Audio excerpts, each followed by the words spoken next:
ಬೆಂಗಳೂರು ನಗರದ ಒಂದು ಶಾಂತ ಅಪಾರ್ಟ್ಮೆಂಟ್ನಲ್ಲಿ ಆದಿತ್ಯ ಎಂಬ ಯುವ ಬರಹಗಾರ ವಾಸಿಸುತ್ತಿದ್ದನು. ಅವನ ಜೀವನ ಒಂದು ಲಯಬದ್ಧ ಕವಿತೆಯಂತೆ ಸರಳವಾಗಿತ್ತು.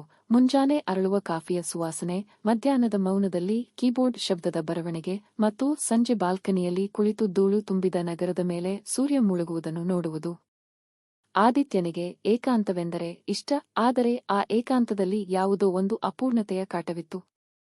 ಒಂದು ಸಂಜೆ ಅವನು ಕಾಫಿ ಕುಡಿಯುತ್ತಾ ಆಕಸ್ಮಿಕವಾಗಿ ಎದುರಿನ ಫ್ಲಾಟ್ನ ಕಿಟಕಿಯತ್ತ ನೋಡಿದನು. ಅಲ್ಲಿಯವರೆಗೆ ಕೇವಲ ಜಡವಾಗಿದ್ದ ಆ ಕಿಟಕಿಯಲ್ಲಿ ಇಂದು ಒಂದು ಜೀವಕಳೆ ಇತ್ತು. ಅವಳು ಸುಮಾರು 30ರ ಹರೆಯದವಳು. ಗಾಳಿಯಲ್ಲಿ ಹಾರುತ್ತಿದ್ದ ಅವಳ ಮುಂಗುರುಳುಗಳನ್ನು ಸರಿಪಡಿಸಿಕೊಳ್ಳುತ್ತಾ ಕಿಟಕಿಯ ಪಕ್ಕ ನಿಂತಿದ್ದಳು. ಸರಳವಾದ ಹತ್ತಿಯ ಸೀರೆ ಧರಿಸಿದ್ದರೂ ಅವಳ ವ್ಯಕ್ತಿತ್ವದಲ್ಲಿ ಒಂದು ಗಾಂಭೀರ್ಯವಿತ್ತು. ಅವಳ ಮುಖದಲ್ಲಿ ಒಂದು ವಿಚಿತ್ರವಾದ ಶಾಂತಿ ಇತ್ತು, ಆದರೆ ಆ ಶಾಂತಿಯ ಪದರದ ಹಿಂದೆ ಹಳೆಯ ಗಾಯದಂತಿರುವ ಯಾವುದೋ ಒಂದು ನಿಗೂಢ ನೋವು ಅಡಗಿರುವಂತೆ ಆದಿತ್ಯನಿಗೆ ಭಾಸವಾಯಿತು. ಆ ಕ್ಷಣ ಅವನ ಕೈಯಲ್ಲಿದ್ದ ಕಾಫಿ ಕಪ್ ಬಿಸಿಯಾಗಿದ್ದರೂ ಅವನಿಗೆ ಅರಿವಾಗಲಿಲ್ಲ. ಅವಳ ಕಣ್ಣುಗಳು ದೂರದ ದಿಗಂತವನ್ನು ನೋಡುತ್ತಿದ್ದವೋ ಅಥವಾ ತನ್ನೊಳಗಿನ ಯಾವುದೋ ನೆನಪನ್ನು ಹುಡುಕುತ್ತಿದ್ದವೋ ಎಂದು ಅವನು ಯೋಚಿಸತೊಡಗಿದನು. ಅವಳು ಯಾರು? ಈ ಮೌನದ ಹಿಂದೆ ಅವಳು ಬಚ್ಚಿಟ್ಟಿರುವ ಕಥೆಯಾದರೂ ಏನೋ? ಆ ದಿನದಿಂದ ಆದಿತ್ಯನ ಲೇಖನಿಯ ತುದಿ ಕಾಗದದ ಮೇಲೆ ಸವೆಯುವುದಕ್ಕಿಂತ ಹೆಚ್ಚಾಗಿ ಅವನ ಕಣ್ಣುಗಳು ಎದುರಿನ ಕಿಟಕಿಯ ಆ ಮಸುಕಾದ ಬೆಳಕಿನಲ್ಲಿ ಅವಳ ನೆರಳನ್ನು ಹುಡುಕತೊಡಗಿದವು.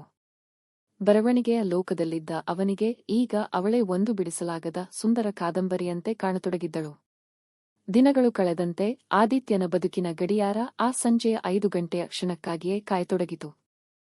ಪ್ರತಿ ಸಂಜೆ ಒಂದೇ ಸಮಯಕ್ಕೆ ಆ ಅಪಾರ್ಟ್ಮೆಂಟ್ನ 2 ಬಾಲ್ಕನಿಗಳ ನಡುವೆ ಒಂದು ವಿಚಿತ್ರ ಹಾಗೂ ಸುಂದರ ಸಂಪ್ರದಾಯ ನಡೆಯುತ್ತಿತ್ತು. ಆದಿತ್ಯ ತನ್ನ ಬಾಲ್ಕನಿಯಲ್ಲಿ ಆರಾಮ ಕುರ್ಚಿಯ ಮೇಲೆ ಕುಳಿತುಕೊಳ್ಳುತ್ತಿದ್ದ. ಕಿಟಕಿಗಳ ಗಾಜಿನ ಮೇಲೆ ಬೀಳುವ ಸೂರ್ಯನ ಕೊನೆಯ ಕಿರಣಗಳು ಹಳದಿ ಬಣ್ಣಕ್ಕೆ ತಿರುಗುತ್ತಿದ್ದಂತೆ ಸರಿಯಾಗಿ ಅದೇ ಸಮಯದಲ್ಲಿ ನಂದಿತಾ ತನ್ನ ಕಿಟಕಿಯ ಬಳಿಗೆ ಬಂದು ನಿಂತುಕೊಳ್ಳುತ್ತಿದ್ದಳು. ಅವರ ಮಧ್ಯೆ ಯಾವುದೇ ಶಬ್ದವಿರಲಿಲ್ಲ, ಗಾಳಿಯಲ್ಲಿ ಹರಿದಾಡುವ ಮಾತುಗಳಿರಲಿಲ್ಲ. ಕೇವಲ ಗಾಳಿಯ ಸದ್ದು ಮತ್ತು ದೂರದಲ್ಲಿ ಕೇಳುವ ನಗರದ ಗದ್ದಲ ಮಾತ್ರ ಅವರ ನಡುವಿನ ಮೌನವನ್ನು ಆವರಿಸಿತು. ಮಾತಿಲ್ಲ, ಪರಿಚಯ ಇಲ್ಲ, ಆದರೆ ಆ ಮೌನದಲ್ಲೂ ಒಂದು ಅದೃಶ್ಯ ಸಂವಹನವಿತ್ತು. ಅವರ ಕಣ್ಣುಗಳು ಮಾತ್ರ ಮಾತಾಡುತ್ತಿದ್ದವು. 1000 ಪುಟಗಳ ಕಾದಂಬರಿ ಬರೆಯುವ ಆದಿತ್ಯನಿಗೆ ಅವಳ ಒಂದು ದೃಷ್ಟಿ 1000 ಪದಗಳಿಗಿಂತ ಹೆಚ್ಚು ಅರ್ಥವತ್ತಾಗಿ ಕಾಣುತ್ತಿತ್ತು. ಅವಳ ಕಣ್ಣುಗಳಲ್ಲಿ ಅಡಗಿದ್ದ ಆ ನೋವಿನ ಮಂಜು ಮೆಲ್ಲನೆ ಕರಗುತ್ತಿರುವುದನ್ನು ಅವನು ಗಮನಿಸಿದನು. ಕೆಲವೊಮ್ಮೆ ನಂದಿತಾ ಕಿಟಕಿಯ ಅಂಚನ್ನು ಹಿಡಿದು ನಿಂತಾಗ ಅವಳ ತುಟಿಯಂಚಿನಲ್ಲಿ ಒಂದು ಸಣ್ಣ ಮಿಂಚಿನಂತಹ ನಗು ಮೂಡುತ್ತಿತ್ತು. ಅದು ಪೂರ್ಣ ಪ್ರಮಾಣದ ನಗೆಯಲ್ಲದಿದ್ದರೂ ಶರತ್ಕಾಲದ ಎಲೆಯ ಮೇಲೆ ಬೀಳುವ ಮೊದಲ ಇಬ್ಬನಿ ಹನಿಯಂತೆ ಶುದ್ಧವಾಗಿತ್ತು. ಅದನ್ನು ನೋಡಿ ಆದಿತ್ಯನ ಹೃದಯವು ಹಗುರವಾಗುತ್ತಿತ್ತು. ಅವನ ಲೇಖನಿ ಅಂದು ವೇಗವಾಗಿ ಚಲಿಸುತ್ತಿತ್ತು. ಅವನಿಗೆ ಅದು ಅತ್ಯಂತ ವಿಚಿತ್ರವಾಗಿತ್ತು. ಜೀವನದಲ್ಲಿ ಎಂದೂ ಮಾತನಾಡದ, ಹೆಸರಷ್ಟೇ ತಿಳಿದಿರುವ ಒಬ್ಬ ಅಪರಿಚಿತ ಮಹಿಳೆ ಕೇವಲ ತನ್ನ ಅಸ್ತಿತ್ವದಿಂದಲೇ ಅವನ ಇಡೀ ದಿನವನ್ನು ಸುಂದರವಾಗಿಸುತ್ತಿದ್ದಳು. ಅವಳ ಆ ಕಿರುನಗೆಯಲ್ಲಿ ಆದಿತ್ಯನಿಗೆ ತನ್ನ ಹೊಸ ಕಥೆಯ ನಾಯಕಿ ಕಾಣುತ್ತಿದ್ದಳೋ ಅಥವಾ ತನ್ನ ಜೀವನದ ಪೂರ್ಣತೆ ಕಾಣುತ್ತಿದ್ದಳೋ ಎಂಬ ಗೊಂದಲ ಶುರುವಾಗಿತ್ತು. ಸಂಜೆಯ ಆ ಹಳದಿ ಬಿಸಿಲು ಎಂದಿನಂತೆ ಇತ್ತು, ಆದರೆ ಎದುರಿನ ಕಿಟಕಿಯ ದೃಶ್ಯ ಮಾತ್ರ ಬದಲಾಗಿತ್ತು. ಅಂದು ಆದಿತ್ಯ ಗಮನಿಸಿದನು, ನಂದಿತಾ ಕಿಟಕಿಯ ಬಳಿ ನಿಂತು ನಿಶ್ಶಬ್ದವಾಗಿ ಅಳುತ್ತಿದ್ದಳು. ಅವಳ ಕಣ್ಣೀರು ಕೆನ್ನೆಯ ಮೇಲೆ ಇಳಿಯುತ್ತಿದ್ದರೆ ಕೈಗಳು ಕಿಟಕಿಯ ಸರಳನ್ನು ಬಿಗಿಯಾಗಿ ಹಿಡಿದಿದ್ದವು. ಅವಳ ಆ ಮೌನ ರೋದನ ಇಡೀ ಪರಿಸರವನ್ನೇ ಭಾರವಾಗಿಸಿತು. ಆದಿತ್ಯನಿಗೆ ಏನೋ ದೊಡ್ಡ ತಪ್ಪಾಗಿದೆ ಅನ್ನಿಸಿತು. ಎದೆಯ ಯಾವುದೋ ಮೂಲೆಯಲ್ಲಿ ಚುರುಕೆಂದಂತಾಯಿತು. ಕೆಲ ದಿನಗಳ ನಂತರ ಕುತೂಹಲ ತಡೆಯಲಾರದೆ ಅಪಾರ್ಟ್ಮೆಂಟ್ನ ವಾಚ್ಮ್ಯಾನ್ನನ್ನು ಮಾತಾಡಿಸಿದಾಗ ಆದಿತ್ಯನಿಗೆ ಒಂದು ಕಟು ಸತ್ಯ ತಿಳಿಯಿತು. ನಂದಿತಾ ಮದುವೆಯಾದವಳು. ಅವಳ ಗಂಡ ವಿದೇಶದಲ್ಲಿ ದೊಡ್ಡ ಕೆಲಸದಲ್ಲಿದ್ದನು. ಹಣದ ಸುರಿಮಳೆ ಇರಬಹುದು, ಆದರೆ ಪ್ರೀತಿಯ ಹನಿಗಳಿರಲಿಲ್ಲ. ಅವನು ವರ್ಷಕ್ಕೊಮ್ಮೆ ಮಾತ್ರ ಮನೆಗೆ ಬರುತ್ತಿದ್ದನು. ಬಂದಾಗಲೂ ಕೇವಲ ಕೆಲಸದ ಒತ್ತಡ ಮತ್ತು ಗದ್ದಲಗಳೇ ಇರುತ್ತಿದ್ದವು. ಈ ದೊಡ್ಡ ಫ್ಲಾಟ್ನಲ್ಲಿ ನಂದಿತಾ ಕೇವಲ ಗೋಡೆಗಳ ನಡುವೆ ಬಂದಿಯಾಗಿದ್ದಳು. ಅವಳು ಇಲ್ಲಿ ಬಹುತೇಕ ಒಂಟಿಯಾಗಿಯೇ ಬದುಕುತ್ತಿದ್ದಳು. ಆ ವಿಶಾಲವಾದ ಮನೆಯಲ್ಲಿ ಅವಳ ಉಸಿರಾಟದ ಸದ್ದೇ ಅವಳಿಗೆ ಪ್ರತಿಧ್ವನಿಯಾಗಿ ಕೇಳಿಸುತ್ತಿತ್ತು. ವಾಚ್ಮ್ಯಾನ್ ಮಾತುಗಳನ್ನು ಕೇಳಿದ ಆದಿತ್ಯನ ಮನಸ್ಸಿನಲ್ಲಿ ಗಾಢವಾದ ಸಹಾನುಭೂತಿ ಮೂಡಿತು. ಬರವಣಿಗೆಯ ಲೋಕದಲ್ಲಿ ಭಾವನೆಗಳನ್ನು ಹೆಣೆಯುವ ಅವನಿಗೆ ವಾಸ್ತವದಲ್ಲಿ ಒಬ್ಬ ವ್ಯಕ್ತಿಯು ಇಷ್ಟು ಸುಂದರವಾದ ಜೈಲಿನಲ್ಲಿ ಬದುಕುತ್ತಿರುವುದು ಅರಗಿಸಿಕೊಳ್ಳಲಾಗಲಿಲ್ಲ. ಅವನಿಗೆ ಅವಳ ಮೇಲೆ ಕೇವಲ ಕರುಣೆ ಮಾತ್ರ ಮೂಡಲಿಲ್ಲ, ಬದಲಾಗಿ ಒಂದು ಮೃದುವಾದ, ಪವಿತ್ರವಾದ ಪ್ರೀತಿ ಹುಟ್ಟತೊಡಗಿತು. ಆ ಪ್ರೀತಿ ದೈಹಿಕ ಆಕರ್ಷಣೆಯಲ್ಲ, ಬದಲಾಗಿ ಅವಳ ಒಂಟಿತನಕ್ಕೆ ಆಸರೆಯಾಗಬೇಕೆಂಬ ತುಡಿತ. ಅವಳ ಕಣ್ಣೀರು ಒರೆಸುವ ಹಕ್ಕು ತನಗಿಲ್ಲದಿದ್ದರೂ ಅವಳ ಮೌನಕ್ಕೆ ಧ್ವನಿಯಾಗಬೇಕೆಂಬ ಹಂಬಲ ಅವನಲ್ಲಿ ಜಾಗೃತವಾಯಿತು. ಎದುರಿನ ಕಿಟಕಿಯ ಆ ನಂದಿತಾ ಈಗ ಕೇವಲ ಒಬ್ಬ ಮಹಿಳೆಯಲ್ಲ, ಆದಿತ್ಯನ ಪ್ರತಿ ಸಾಲಿನಲ್ಲೂ ಮಿಡಿಯುವ ವೇದನೆಯಾಗಿದ್ದಳು. ಆ ರಾತ್ರಿ ಬೆಂಗಳೂರು ನಗರವು ಒಂದು ಮಾಂತ್ರಿಕ ಲೋಕದಂತೆ ಬದಲಾಗಿತ್ತು. ಆಕಾಶದಿಂದ ಸುರಿಯುತ್ತಿದ್ದ ಭಾರೀ ಮಳೆ ನಗರದ ಗದ್ದಲವನ್ನು ಅಡಗಿಸಿ ಕೇವಲ ಜಲಪಾತದಂತಹ ಸದ್ದನ್ನು ಮಾತ್ರ ಉಳಿಸಿತ್ತು. ತಂಪಾದ ಗಾಳಿ ಬಾಲ್ಕನಿಯಲ್ಲಿದ್ದ ಗಿಡಗಳನ್ನು ನಡುಗಿಸುತ್ತಿತ್ತು. ಆದಿತ್ಯ ತನ್ನ ಬಾಲ್ಕನಿಯಲ್ಲಿ ನಿಂತು ಮಳೆಯ ಹನಿಗಳು ತನ್ನ ಮುಖಕ್ಕೆ ಮುತ್ತಿಕ್ಕುತ್ತಿರುವುದನ್ನು ಆನಂದಿಸುತ್ತಿದ್ದನು. ಎದುರಿನ ಕಿಟಕಿಯಲ್ಲಿ ನಂದಿತಾ ಎಂದಿನಂತೆ ನಿಂತಿದ್ದಳು. ಆದರೆ ಇಂದು ಅವಳ ಕಣ್ಣುಗಳಲ್ಲಿ ಕಣ್ಣೀರಿನ ಬದಲು ಮಳೆಯ ಹನಿಗಳ ಪ್ರತಿಬಿಂಬವಿತ್ತು. ಕಿಟಕಿಯ ಗಾಜಿನ ಮೇಲೆ ಮಳೆಹನಿಗಳು ಹರಿಯುತ್ತಾ ಬೀದಿ ದೀಪದ ಬೆಳಕಿನಲ್ಲಿ ಮಳೆಬಿಲ್ಲುಗಳಂತೆ ಮಿನುಗುತ್ತಿದ್ದವು. ಆ ಕ್ಷಣದಲ್ಲಿ ಇಡೀ ವಾತಾವರಣವು ಒಂದು ಅನಿರ್ವಚನೀಯ ರೊಮ್ಯಾಂಟಿಕ್ ಕಾವ್ಯದಂತೆ ಭಾಸವಾಯಿತು.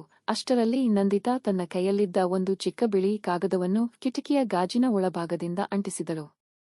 ಆದಿತ್ಯ ಕುತೂಹಲದಿಂದ ಕಣ್ಣುಗಳನ್ನು ಸಣ್ಣದು ಮಾಡಿ ನೋಡಿದನು. ಮಬ್ಬಾದ ಗಾಜಿನ ಹಿಂದೆ ಆ ಅಕ್ಷರಗಳು ಮಳೆಯ ಬೆಳಕಿನಲ್ಲಿ ಸ್ಪಷ್ಟವಾಗಿ ಕಾಣುತ್ತಿದ್ದವು. ಧನ್ಯವಾದಗಳು, ನನ್ನ ಒಂಟಿತನವನ್ನು ಕಡಿಮೆ ಮಾಡಿದಕ್ಕೆ. ಆದಿತ್ಯನ ಎದೆಯಲ್ಲಿ ಒಂದು ಮಿಂಚು ಹರಿದಂತಾಯಿತು. ಕೇವಲ ನೋಟದಿಂದಲೇ ಅವಳಿಗೆ ತನ್ನ ಭಾವನೆ ತಲುಪಿದೆ ಎಂದು ತಿಳಿದಾಗ ಅವನ ಹೃದಯದಲ್ಲಿ ಒಂದು ಮಧುರವಾದ ಭಾವನೆ ಹರಡಿತು. ಅವಳ ಆ ಒಂಟಿತನದ ಅರಮನೆಯಲ್ಲಿ ತನ್ನ ಉಪಸ್ಥಿತಿಯು ಒಂದು ಕಿರಣದಂತೆ ಕೆಲಸ ಮಾಡಿದೆ ಎಂಬ ಹೆಮ್ಮೆ ಅವನಿಗಾಯಿತು. ತಕ್ಷಣ ಆದಿತ್ಯ ತನ್ನ ಬರವಣಿಗೆಯ ಟೇಬಲ್ ಬಳಿ ಓಡಿಹೋಗಿ ತನ್ನ ಪ್ರೀತಿಯ ನೋಟ್ಬುಕ್ನಿಂದ ಒಂದು ಹಾಳೆಯನ್ನು ಹರಿದು ದಪ್ಪ ಅಕ್ಷರಗಳಲ್ಲಿ ಬರೆದನು. ಅವನು ಅದನ್ನು ಬಾಲ್ಕನಿಯ ಗಾಜಿನ ಪಕ್ಕ ಹಿಡಿದನು. ಅದರಲ್ಲಿ ಹೀಗಿತ್ತು: ನೀವು ನಕ್ಕಾಗ ಮಾತ್ರ ನನ್ನ ದಿನ ಸುಂದರವಾಗುತ್ತದೆ. ನಂದಿತಾ ಅದನ್ನು ಓದಿದಳು. ಅವಳ ಕಣ್ಣುಗಳು ಅಚ್ಚರಿಯಿಂದ ಅರಳಿದವು. ಮಳೆಯ ಸದ್ದಿನ ನಡುವೆ ಅವಳ ನಿಶ್ಶಬ್ದವಾದ ನಗು ಆದಿತ್ಯನಿಗೆ ಸ್ಪಷ್ಟವಾಗಿ ಕೇಳಿಸಿದಂತಾಯಿತು. ಅವಳು ಮೊದಲ ಬಾರಿಗೆ ಮುಕ್ತವಾಗಿ ಮನಸಾರೆ ನಕ್ಕಳು. ಆ ನಗು ಕೇವಲ ತುಟಿಗಳ ಮೇಲಷ್ಟೇ ಇರಲಿಲ್ಲ, ಅದು ಅವಳ ಆತ್ಮದಿಂದ ಹೊರಬಂದ ಹಗುರವಾದ ಭಾವನೆಯಾಗಿತ್ತು. ಮಳೆಯ ಆ ರಾತ್ರಿ ಎರಡು ದೂರದ ಕಿಟಕಿಗಳ ನಡುವೆ ಒಂದು ಹೊಸ ಸಂಬಂಧದ ಸೇತುವೆ ನಿರ್ಮಾಣವಾಯಿತು. ಕೆಲ ದಿನಗಳ ನಂತರ ಒಂದು ಬೆಳಗ್ಗೆ ಆದಿತ್ಯ ನೋಡಿದಾಗ ನಂದಿತಾ ಕಿಟಕಿಯ ಬಳಿ ಇರಲಿಲ್ಲ. ಬದಲಿಗೆ ಅಲ್ಲಿ ಒಬ್ಬ ಪುರುಷ ನಿಂತಿದ್ದನು. ಅವಳ ಗಂಡ ಮನೆಗೆ ಬಂದಿದ್ದನು. ಆ ಸಂಜೆ ನಂದಿತಾ ಕೊನೆಯ ಬಾರಿ ಕಿಟಕಿಯ ಬಳಿ ಬಂದು ನಿಂತಳು. ಅವಳು ಕಣ್ಣಲ್ಲಿ ಒಂದು ಮಧುರವಾದ ದುಃಖದ ನಗು ಇಟ್ಟುಕೊಂಡಿದ್ದಳು. ಅವಳು ಮತ್ತೆ ಒಂದು ಚಿಕ್ಕ ಕಾಗದ ತೋರಿಸಿದಳು. ಕೆಲವು ಪ್ರೀತಿಗಳು ಮಾತಿಲ್ಲದೆ ಹುಟ್ಟಿ ನೆನಪಾಗಿ ಉಳಿಯುತ್ತವೆ. ಆದಿತ್ಯ ಕಣ್ಣಲ್ಲಿ ಒಂದು ತೇವು ಮೂಡಿತು. ಅವನು ಕೇವಲ ತಲೆ ತಗ್ಗಿಸಿ ನಗುತ್ತಾ ಉತ್ತರ ಕೊಟ್ಟನು. ಕೆಲ ತಿಂಗಳುಗಳು ಉರುಳಿದವು. ಬೆಂಗಳೂರಿನ ಆ ಅಪಾರ್ಟ್ಮೆಂಟ್ನಲ್ಲಿ ಎಂದಿನಂತೆ ಮಳೆ ಬಂದು ಹೋಗಿತ್ತು. ಆದರೆ ಆದಿತ್ಯನ ಬದುಕಿನಲ್ಲಿ ಒಂದು ದೊಡ್ಡ ಬದಲಾವಣೆ ಸಂಭವಿಸಿತ್ತು. ಅವನು ತನ್ನ ಹೊಸ ಕಾದಂಬರಿಯನ್ನು ಪೂರ್ಣಗೊಳಿಸಿ ಪ್ರಕಟಿಸಿದನು. ಆ ಪುಸ್ತಕದ ಮುಖಪುಟದಲ್ಲಿ ಒಂದು ಮಸುಕಾದ ಕಿಟಕಿ ಮತ್ತು ಅದರ ಹಿಂದೆ ಮಿನುಗುವ ಒಂದು ದೀಪದ ಚಿತ್ರವಿತ್ತು. ಆ ಪುಸ್ತಕದ ಹೆಸರು ಪಕ್ಕದ ಮನೆಯ ಕಿಟಕಿ. ಪುಸ್ತಕದ ಮೊದಲ ಪುಟವನ್ನು ತೆರೆದರೆ ಅಲ್ಲಿ ಬಿಳಿ ಹಾಳೆಯ ಮೇಲೆ ಕೇವಲ ಒಂದು ವಾಕ್ಯವಿತ್ತು. ಅದು ಆದಿತ್ಯನ ಆತ್ಮದ ದನಿಯಾಗಿತ್ತು. ನಮ್ಮ ಜೀವನದಲ್ಲಿ ಕೆಲವರು ಕೇವಲ ಕ್ಷಣಗಳಿಗಷ್ಟೇ ಬರುತ್ತಾರೆ, ಆದರೆ ಅವರು ಕೊಟ್ಟ ಭಾವನೆಗಳು ಜೀವನ ಪೂರ್ತಿ ಉಳಿಯುತ್ತವೆ. ಆದಿತ್ಯ ತನ್ನ ಬಾಲ್ಕನಿಯಲ್ಲಿ ನಿಂತು ಎದುರಿನ ಕಿಟಕಿಯತ್ತ ನೋಡಿದನು. ಇಂದು ಅಲ್ಲಿ ಯಾವುದೇ ಬೆಳಕಿರಲಿಲ್ಲ, ಯಾವುದೇ ಪತ್ರದ ಸದ್ದಿರಲಿಲ್ಲ. ನಂದಿತಾಳ ಗಂಡ ವಿದೇಶದಿಂದ ಮರಳಿ ಬಂದಿದ್ದನು ಮತ್ತು ಅವರು ಆ ಫ್ಲಾಟ್ ಖಾಲಿ ಮಾಡಿ ಬೇರೆಡೆಗೆ ಹೋಗಿದ್ದರು. ಆ ಕಿಟಕಿ ಈಗ ಸಂಪೂರ್ಣವಾಗಿ ಖಾಲಿಯಾಗಿತ್ತು. ಕೇವಲ ಧೂಳು ಹಿಡಿದ ಗಾಜು ಮಾತ್ರ ಇತ್ತು. ಆದರೆ ಆದಿತ್ಯನಿಗೆ ಅಲ್ಲಿ ಶೂನ್ಯತೆ ಕಾಣಲಿಲ್ಲ. ಬದಲಾಗಿ ಪ್ರತಿ ಸಂಜೆ 5 ಗಂಟೆಯಾದಾಗ ಅವನಿಗೆ ಅವಳ ಆ ಮೃದುವಾದ ನಗು, ಆ ಕಣ್ಣುಗಳ ಮಾತು ಮತ್ತು ಮಳೆಯ ರಾತ್ರಿಯಲ್ಲಿ ಅವಳು ಅಂಟಿಸಿದ್ದ ಆ ಪುಟ್ಟ ಕಾಗದದ ನೆನಪು ಮರುಕಳಿಸುತ್ತಿತ್ತು.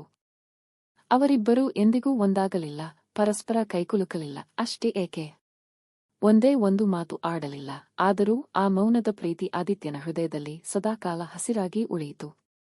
ಕೆಲವು ಕತೆಗಳು ಅಂತ್ಯವಾಗದಿದ್ದರೂ ಸುಂದರವಾಗಿರುತ್ತದೆ ಎಂಬುದಕ್ಕೆ ಅವರ ಈ ಕಿಟಕಿಗಳ ಸಂಬಂಧ ಸಾಕ್ಷಿಯಾಗಿತ್ತು. ಈ ಕತೆ ನಿಮ್ಮ ಮನಸ್ಸಿಗೆ ತಟ್ಟಿದ್ದರೆ ಒಂದು ಲೈಕ್ ನೀಡಿ, ನಿಮ್ಮವರೊಂದಿಗೆ ಶೇರ್ ಮಾಡಿ. ಇನ್ನೂ ಇಂತಹ ಮನಮುಟ್ಟುವ ಕತೆಗಳಿಗಾಗಿ ನಮ್ಮ ಚಾನೆಲ್ಗೆ ಸಬ್ಸ್ಕ್ರೈಬ್ ಮಾಡೋದನ್ನು ಮರೆಯಬೇಡಿ.